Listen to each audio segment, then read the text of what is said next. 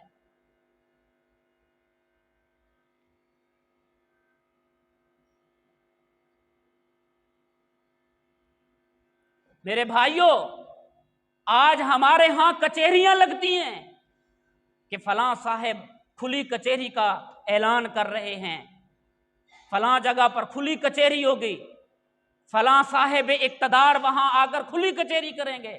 تو میرے بھائیوں، یہ وہ کھلی کچہریاں نہیں ہیں۔ ان کھلی کچہریوں کے اندر صرف جو ٹاؤٹ ہوتے ہیں اس زمانے کے ان کو داخلے کی اجازت ہوتی ہے، جو دلال ہوتے ہیں ان کو پاس دیا جاتا ہے۔ یہ کہ کھلی کچہریاں ہیں، یہ تو ٹاؤٹوں کی کچہریاں ہیں، یہ تو دلالوں کی کچہریاں ہیں، یہ تو بازاری لوگوں کی کچہریاں ہیں، یہ تو نمائشی لوگوں کی کچہریاں ہیں، یہ تو تاجروں کی کچہریاں ہیں۔ آؤ میں آپ کو عمر کے دربار میں لے چلتا ہوں۔ جناب عمر رضی اللہ تعالیٰ نے ایک کھلی کچہری لگائی ہے، اور اس کھلی کچہری کے اندر ہزاروں لوگ تھے، ہزاروں لوگ تھے۔ حضرت عمر رضی اللہ تعالیٰ عنہ کھڑے ہو کر اعلان فرماتے ہیں کہ اے دنیا کے لوگوں، اے لوگوں، میں تمہارا حکمران ہوں، اگر تمہیں مجھ سے کوئی شکایت ہے، میرے کسی وزیر سے شکایت ہے، میرے کسی افسر سے شکایت ہے، کسی مشیر سے شکایت ہے، وہ آ کر یہاں بیان کرے، وہ یہاں آ کر بیان کرے، اس کی شکایت کو سنا جائے گا، اس پر عمل درآمد کو یقینی بنایا جائے گا۔ ہے کوئی ایسا شخص جو آ کر یہاں بات کر سکے؟ ایک آدمی کھڑا ہوتا ہے، کھڑا ہو کر وہ کہتا ہے کہ اے عمر رضی اللہ تعالیٰ عنہ، آپ نے اعلان فرمایا ہے کہ میرے کسی گورنر کے دروازے کے اوپر دربان مقرر نہیں ہوگا، اور وہ باریک کپڑا نہیں پہنے گا، یہ آپ نے اعلان کر رکھا ہے۔ آپ کے مصر کا گورنر ایاز بن غنم، اس نے اپنے دروازے پر دربان مقرر کیا ہے، اور وہ باریک کپڑا پہنتا ہے، آپ کیسے کہتے ہیں، کیسے آپ نے حکم دیا ہے؟ جناب عمر رضی اللہ تعالیٰ عنہ نے تفتیشی محکمے کے ایک افسر جناب محمد ابن مسلمہ رضی اللہ تعالیٰ عنہ کو بلایا کہ اے مسلمہ، جاؤ مصر کے گورنر کو کان سے پکڑ کر یہاں حاضر کرو۔ ایاز بن غنم کو محمد ابن مسلمہ جا کر وہاں پر تحقیق کرتے ہیں، واقعی دروازے پر دربان تھا، اور ایاز بن غنم نے باریک کپڑے پہنے ہوئے تھے، اور ان کو پکڑ کر گرفتار کر کے حضرت عمر کے دربار میں پیش کرتے ہیں۔ حضرت عمر رضی اللہ تعالیٰ عنہ اس سے مخاطب ہوتے ہیں کہ اے ایاز بن غنم، تجھے شرم نہیں آتی؟ تیرا باپ بکریاں اور بھیڑیں چرایا کرتا تھا، تو اقتدار میں آ کر تو اپنی اوقات بھول گیا ہے، تو اپنی اوقات بھول گیا ہے۔ محمد ابن مسلمہ سے حضرت عمر رضی اللہ تعالیٰ عنہ فرماتے ہیں کہ اس کے جو ہے وہ کپڑے اتار دو، اور اس کو جو ہے گورنری کے عہدے سے فارغ کر دو۔ مکے کی، مدینے کی بھیڑ اور بکریاں اس کو دے کر اس کو جنگلوں میں بھیج دو، جا کر وہاں جو ہے پہاڑوں میں ان کو چرائے، 6 مہینے تک چرائے گا، اس کی عقل ٹھکانے آ جائے گی، اس کو پھر پتہ چلے گا کہ کیسے حکمرانی کی جاتی ہے۔ تو میرے بھائیوں، یہ ہے وہ حکمرانی، یہ ہے وہ عدل جو جناب عمر نے دنیا کو دیا، جس کو آج پوری دنیا کفر ماننے پر مجبور ہے۔ یہ وہ طرز حکمرانی ہے جس کو آج دنیا کا عیسائی اور یہودی لینے پر مجبور ہے۔ دنیا کے کافر پکار اٹھے کہ اس سے بڑا انصاف کرنے والا حکمران ہم نے نہیں دیکھا، یہ دنیا کا سب سے بڑا انصاف کرنے والا حکمران ہے۔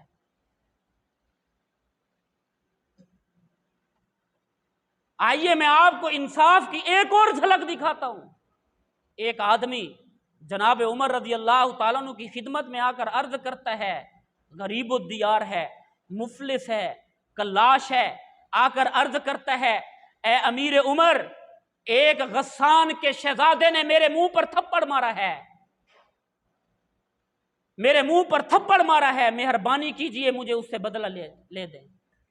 جناب عمر غصے میں آ گئے، ایک افسر کو بھیجا، جاؤ غسان کے شہزادے کو پکڑ کر لے آؤ۔ بازو سے پکڑ کر جناب عمر کی عدالت میں لے آئے۔ جناب عمر رضی اللہ تعالیٰ عنہ سے مخاطب ہوتے ہیں کہ اے غسان کے شہزادے، تمہیں شرم نہیں آتی؟ ایک غریب کا قصور کیا تھا؟ اس کا جرم کیا تھا کہ تو نے اس کے منہ پہ تماچا مارا ہے؟ اس کی وجہ کیا ہے؟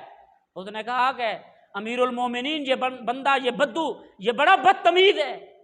اس نے کیا بدتمیزی کی ہے کہ میں طواف کر رہا تھا اور طواف کے دوران میں زمین پر چل رہا تھا اور میرا جبہ جو ہے وہ زمین پر لٹک رہا تھا، اس نے میرے جبے کے اوپر آ کر پاؤں رکھ دیا، جس کی وجہ سے مجھے بڑی تکلیف ہوئی۔ حضرت عمر رضی اللہ تعالیٰ نے فرمایا کہ یہ کوئی بدتمیزی نہیں ہے، یہ کوئی بدتمیزی نہیں ہے۔ آدھی زمین پر تم چلو اور آدھی زمین پر تمہارا جبہ چلے، میرے محمد کا ایک غریب امتی کہاں جائے؟ میرے محمد کا غریب امتی کہاں جائے؟ مجھے اس کا جواب دو۔ وہ جواب دینے سے قاصر ہو گیا۔ جناب عمر نے فیصلہ سنا دیا کہ جس طرح اس نے غریب کو تھپڑ مارا ہے، اسی طرح اس کو بھی تھپڑ مارا جائے۔ اب وہ کانپنے لگ گیا۔ اس نے کہا کہ میرے تو نرم نازک ہاتھ، میں نے تو نرم نازک ہاتھوں سے اس کو تھپڑ مارا ہے، اور اس کا مکھن کا پلا ہوا ہاتھ جب اس نے باہر نکالا، اس کی ٹانگیں کانپنے لگ گئیں۔ اس نے کہا کہ مجھے معاف کر دو۔ اس بدو نے کہا، اس غریب نے کہا کہ میں تمہیں معاف نہیں کر سکتا، میں اپنا بدلہ لوں گا۔ حتیٰ کہ اس شہزادے کا پیشاب نکل گیا، زمین پاؤں سے نکل گئی۔ جب اس نے اپنا ہاتھ نکالا تو پھر اس نے کہا کہ میرے پیارے نبی صلی اللہ علیہ وآلہ وسلم نے فرمایا ہے کہ جو معاف کر دینے والا ہے وہ افضل ہے بدلہ لینے سے، اس لیے میں اس نبی کا امتی ہوں جس نے معاف دینے کو ترجیح دی ہے، میں اس کی معافی کا اعلان کرتا ہوں، میں اس کے لیے معافی کا اعلان کرتا ہوں، میں اس کو معاف کرتا ہوں۔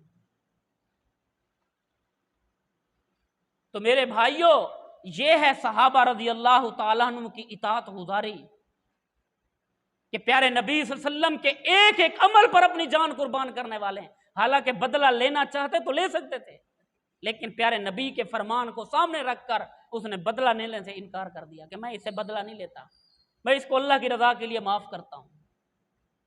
پیارے نبی صلی اللہ علیہ وسلم نے اپنی مسجد کے اندر اعلان فرمایا کہ سارے لوگ بیٹھ جائیں، سارے کے سارے لوگ بیٹھ گئے۔ پیارے نبی صلی اللہ علیہ وسلم تھوڑی دیر کے بعد باہر تشریف لاتے ہیں کہ ایک صحابی کا ایک پاؤں دروازے کی دہلیز پر ہے اور دوسرا پیچھے کی طرف ہے، وہیں پر بیٹھ گیا۔ پیارے نبی نے فرمایا کہ آپ ایسے کیوں بیٹھ گئے؟ آپ سیدھے بھی تو بیٹھ سکتے تھے، آپ اس انداز کے اندر کیوں بیٹھے؟ اس صحابی رسول نے کہا، اے اللہ کے نبی، جب آپ کا حکم میرے کانوں میں پڑا، میں نے تعمیل حکم کے اندر جو ہے میں نے سمجھا کہ دیر نہ ہو جائے، اللہ کے نبی کی جو ہے وہ اطاعت میں دیر نہ ہو جائے، اس لیے میں فوراً وہیں پر بیٹھ گیا پیارے نبی کا حکم پورا کرنے کے لیے۔ ابو دردہ رضی اللہ تعالیٰ عنہ بکری کے باڑے کے اندر ادھر ادھر ساری بکریاں ہی بکریاں ہیں، درمیان میں بیٹھے۔ پیارے نبی نے فرمایا کہ اے ابو دردہ، آپ یہاں پر کیوں بیٹھے ہو بکریوں کے درمیان میں؟ اے اللہ کے نبی، میرے کانوں میں آپ کا حکم پہنچا تھا، اس لیے میں فوراً یہیں پر بیٹھ گیا۔ یہ ہے اطاعت۔ اگر کوئی ان صحابہ کو زبان درازی کرے، بکواس کرے، تو اس سے بڑا احمق کوئی نہیں ہے۔ صحابہ پیارے نبی پر جان دینے والے تھے، پیارے نبی صلی اللہ علیہ وسلم کے ایک ایک حکم پر صحابہ کرام رضی اللہ تعالیٰ عنہ مر مٹنے والے تھے۔ زیاد ابن سکن رضی اللہ تعالیٰ عنہ پیارے نبی صلی اللہ علیہ وسلم کا ایک صحابی ہے۔ ایک جنگ کے اندر